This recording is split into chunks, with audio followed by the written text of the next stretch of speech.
E a pandemia de Covid-19, vamos continuar falando sobre esse assunto, já matou mais de 2 milhões de pessoas em todo o mundo até o momento. Somente no Brasil, passamos de 212 mil mortes. Para evitar a perda de mais vidas, a comunidade científica do mundo trabalhou incansavelmente nos últimos meses e desenvolveu em tempo recorde vacinas que já começaram a ser aplicadas em diversos países. No entanto, com a pandemia, as teorias conspiratórias de grupos negacionistas e antivacinas que nos quase 2 séculos, desde a primeira vacina moderna que foi aplicada, nunca confiaram em nenhuma comprovação científica e voltaram aí a atacar com força nessa pandemia. E é sobre esse assunto que vamos conversar a partir de agora com Gustavo Pagotto, doutor em Química pela Universidade Paulista e cofundador e diretor do Nanox. Muito boa tarde para você, Gustavo. Seja bem-vindo ao nosso Tom Maior. Boa tarde a todos. Jéssica Dias, jornalista aqui do Sistema Sagres de Comunicação, também participa desse bate-papo com a gente. Boa tarde, Jéssica. Oi, Letícia. Ótima tarde a você, ao Gustavo. Já estamos na água aqui. Boa tarde a você, ao Gustavo, a todos que nos acompanham aqui no Tom Maior. Bom restinho de sexta-feira a todos, bom fim de semana também. E para a gente começar esse bate-papo, Gustavo, para entender um pouco mais de todo esse processo que nós estamos vivenciando aí nesse tempo de pandemia, eu queria que você explicasse para a gente o que leva aí as pessoas a duvidarem tanto da ciência, porque a gente acompanha vários estudos, várias análises, que demora o tempo, super longos de estudos, para depois diversas pessoas, esses negacionistas, grupos antivacinas, virem e acabar falando que não é realidade, que não é verdade, entre outras fake news que surgem. Então, o que leva as pessoas a duvidarem da ciência? Boa tarde, Letícia, Jéssica. Na verdade, eu acho que não é o que leva as pessoas a duvidarem da ciência, né? É que devido a esse momento tão crítico que a gente nunca passamos por isso, né?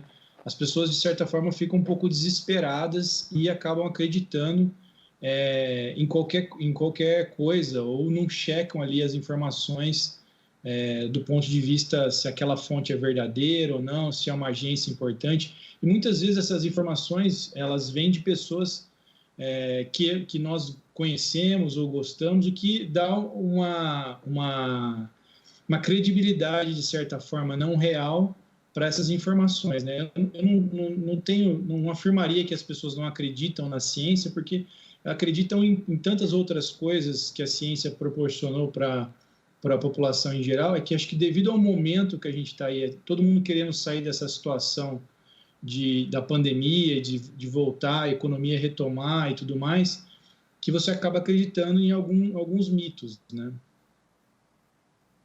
E, Gustavo, você concluiu um doutorado agora há pouco, entende da área acadêmica e também científica. Queria que você explicasse para a gente como que é feito esses estudos, essas pesquisas que comprovam a eficácia da vacina, para deixar bem claro para as pessoas que não assistem que não há razão, né, para desconfiarem da ciência, da eficácia da vacina também. Não, as pesquisas são feitas, se a gente pegar todas as empresas aí que aprovaram as vacinas, ou as 2 vacinas aprovadas pela Anvisa, tanto da Coronavac quanto da AstraZeneca, foram feitos, no caso da AstraZeneca, estudos científicos em outros países, com outras populações. São grupos fechados, tem toda uma metodologia, um protocolo, ou seja, um passo a passo que tem que ser feito e aprovado pelas próprias agências reguladoras, entendeu? Não é simplesmente um achismo ou uma observação que é feita. 10 pessoas tomaram certo medicamento e esse medicamento melhorou, ali elas não pegaram coronavírus. Não, é feito todo um protocolo de análise, tudo seguido isso do ponto de vista de passo a passo, e a agência que vai dar se a vacina funciona, se a vacina é eficaz ou não, no caso no Brasil a Anvisa, ela está ciente de todos esses protocolos. Então, tudo isso é feito de uma forma muito rigorosa. Isso é diferente os protocolos científicos, estes são diferentes dos protocolos, muitas vezes, observacionais que a gente faz, que muitas vezes a gente olha ali um certo experimento, uma planta que cresceu em relação a outra, mas a gente não tem os dados científicos ali, não, essa cresceu mais, tem mais nesse sentido ou naquele. Então, tudo isso foi feito para as vacinas. Obviamente, elas foram criadas num tempo recorde, porque já existia tecnologia. Existem algumas vacinas que têm alguns pontos que ainda têm que ser esclarecidos, mas que, devido à situação que nós vivemos, são de baixo risco. Então, não se justifica não aprovar uma vacina agora, por conta de pequenos riscos que têm que ser estudados aí ao longo dos meses. Então, todo o protocolo é feito de uma forma muito rigorosa e sempre seguindo protocolos científicos, não simplesmente dados de observação ali de um ou de outro, ou de um grupo específico ou de outro. Gustavo, você acredita que, de acordo com as vacinações, com todo esse processo que já iniciou aí em muitos estados, em muitos países, vai diminuir a proliferação de fake news, de notícias falsas, desses movimentos aí que acaba atrapalhando, principalmente pessoas que não têm tantas ferramentas de informação? Isso vai diminuindo ao longo do tempo, ao longo dessa campanha de imunização? Eu acho que sim, porque as fake news, assim como o que está na mídia, né, é aquilo que dá audiência naquele momento. A partir do momento que isso passa a ser uma coisa corriqueira e os fatos realmente não se propagam e não acontece aquilo, ninguém vira jacaré nem nada, isso vai se passando, entre outras coisas vão surgindo e vão as fake news, assim como qualquer fato da mídia, depende da audiência. Assim que a audiência cai ou aquele tema já não é mais tão relevante, eu acho que vai diminuindo, né? E cada vez mais a gente vai tendo mais dados. Hoje a pandemia está tão crítica quanto em março ou abril, pelo menos aqui em São Paulo, mas a gente tem muito mais elementos, os protocolos já são melhores, então a gente tem mais informação. O fato de a gente ter mais informação permite que a gente faça mais coisas que antes a gente não estava fazendo lá em março ou abril do ano passado. Então é natural que vai diminuir as fake news nesse sentido, vai aumentar em outros, elas nunca vão deixar de existir, né? E, Gustavo, na sua opinião, qual é a intenção assim, de se propagar tanta desinformação também?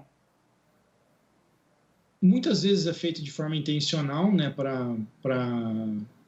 para privilegiar certos grupos ou certos grupos econômicos ou políticos, né? Mas muitas vezes é feita de forma sem intenção. A pessoa recebe, acha que eu recebi de alguém que eu conheço, não chequei a informação, vou passando para frente. Hoje, com as mídias sociais, Twitter, Facebook, o Instagram, TikTok, essas coisas, elas se espalham muito rapidamente. Então, muitas vezes é feita, obviamente, de forma intencional, como uma propaganda mesmo enganosa, mas muitas vezes é feita, alguém pegou, fez um meme e aquilo vai virando e acaba virando uma verdade, até que alguém vá lá e cheque aquela fonte mesmo. O importante é a gente sempre, se tem dúvida, vai no site adequado, na Anvisa ou da empresa farmacêutica, no caso das vacinas, dá uma olhada. É a mesma coisa de receber link de banco, de um WhatsApp que você nunca recebeu. É melhor não clicar, vai no site do banco, digita a URL, que pode ser um vírus, pode ser uma fake, né? É melhor evitar o risco, né, Gustavo? E assim, nessa pandemia, nós observamos também líderes políticos, né, não só aqui no Brasil, em todo o mundo, pondo em xeque a ciência, os estudos e comprometendo aí a eficácia das medidas, aí, uso de máscara, uso do álcool em gel, o distanciamento social, a própria vacina, né? Então, assim, o que pode ser feito? Qual que é o impacto dessas ações políticas diante da população que acaba que é tão influenciada, né? Porque é uma autoridade, está no poder e ela acaba falando e proliferando aí fake news, tirando também, né, a credibilidade da ciência. Qual que é o impacto dessas ações e o que isso prejudica na ciência? Isso é muito ruim, porque muitas vezes são pessoas mal assessoradas, né, ou com um viés extremamente político e tudo mais, mas o fato é que os números mostram, independente do país ou do local, que o uso de máscara, o distanciamento, a higienização, você faz diminui aí o agravamento da pandemia. A questão do lockdown em certos locais, não, isso é uma questão depende muito da economia, de vários fatores que é difícil afirmar. Países ricos, muitas vezes é muito mais fácil tomar medidas como essa do que países como o nosso, ou também com diferenças econômicas tão grandes. Mas obviamente, o exemplo, muitas vezes, é tudo, né? Quando o exemplo de uma autoridade ou de alguém maior vem um exemplo negativo, isso influencia muita gente, né? Vídeo que a gente tem, muitas vezes, nas próprias mídias sociais, com esses influenciadores que têm milhares e milhões de seguidores, né? Qualquer post ou qualquer coisa leva muitas pessoas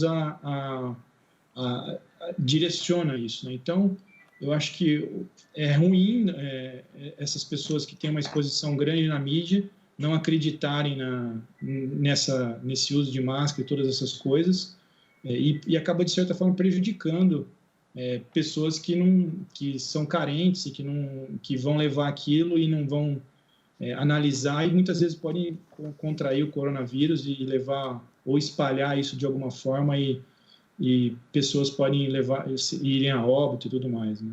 É difícil. Realmente, né, Gustavo? É uma situação bem difícil, porque aí a gente pega nesse exemplo dos políticos que querem dar exemplo e acabam aqui no Brasil, aqui também em Goiás teve caso de secretário de saúde que tomou a vacina furando a fila, com essa desculpa de dar o exemplo para a população de que pode tomar vacina, de que é seguro, pessoas que não estão no grupo de prioridade para o início da vacinação. Então, eu pergunto, como convencer a população de que a vacina é importante, de que as pessoas têm que se vacinar, nesse cenário que a gente está vivendo aqui hoje no Brasil? Essa do furar fila é lamentável mesmo, né? Isso, e também, hoje eu fiz uma reunião com uma pessoa na Espanha, e lá na Espanha também aconteceu a mesma coisa. Então, quer dizer, isso não é um problema do Brasil, né? É um problema do ser humano, do egoísmo do ser humano. Não é só o jeitinho brasileiro, não. Não é só o nosso, é o egoísmo do ser humano mesmo. Mas em relação à vacina, independente da eficácia da marca A ou B de cada um, eu acho assim, qualquer uma das vacinas que a gente tomar, a gente pode contrair o coronavírus, mas a chance de ir para o hospital, ou ser entubado, ou ir para uma UTI é praticamente zero, entendeu? É isso que a gente diminui. A gente diminui drasticamente a chance de qualquer pessoa evoluir para um quadro grave de Covid-19. Então, a vacina é fundamental. Eu provavelmente devo tomar mais no final do ano ou ano que vem, devido à minha idade, mas eu tomaria sem problema nenhum qualquer uma delas. E o que de fato acontece a chance da gente morrer é praticamente zero se contrair o coronavírus, principalmente quem tem as comorbidades, pessoas acima de 65 anos, que são as pessoas que estão mais morrendo hoje. A média das mortes acima de 65 anos é muito alta. Então, realmente a gente tem que privilegiar essas pessoas tomarem a vacina primeiro, e a chance é essa. Tomou a vacina, dificilmente ou praticamente vai ser 0,0 alguma coisa a chance de ir a óbito. Estamos conversando com o Gustavo Pagotto, que é doutor em Química pela Universidade Estadual Paulista, cofundador e diretor da Ananox. Gustavo, você deve ter acompanhado aí desde o início da pandemia toda essa evolução da ciência, toda essa preocupação de laboratórios, centros de pesquisa, das universidades em encontrar uma vacina, então até mesmo formas de amenizar aí a contaminação da Covid-19. Qual que é a sua avaliação diante de todo esse processo e o que você acha assim, que foi mais importante durante essa pandemia que a ciência alcançou? Eu cito principalmente a questão da vacina, né? Tempo recorde aí que foi criado uma vacina contra a Covid-19.